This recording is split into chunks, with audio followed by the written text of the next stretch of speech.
if I could work hard every day, with being blessed with the physical tools that I have, what would my career be? And I made a promise to myself from that day that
put you on this earth to do. I think the best way to prove your value is to work, is to learn, is to absorb, to be a sponge.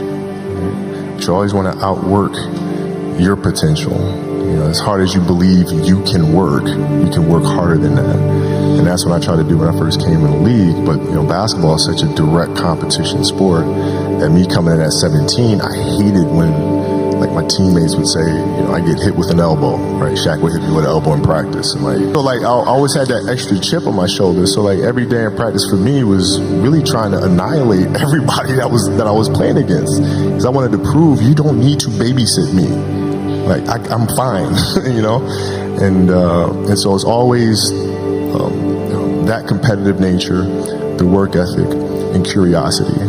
Because I asked a lot of questions. You know, playing with Bryant, Scott, I asked him a lot of questions.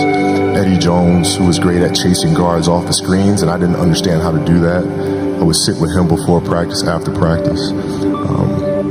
Magic, James Worthy, Kurt Rambis, Kareem Abdul, all the Laker greats. I would always sit down and just ask them questions about certain games that I studied growing up. What actually happened there? What did you feel there? Why? Phil introduced meditation to us when he came to our team in '99, 2000. And it was something that I instantly gravitated to because I could see the effects.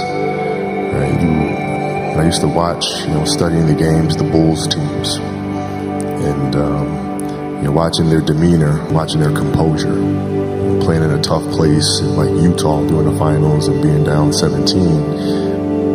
Couldn't tell if they were down 17 or up 20 or a tie game, and never changed. And I was wondering why the hell that is. And that's when I started doing more research. And when Phil came, I immediately gravitated to it and found myself accepting the challenge of finding what that space is.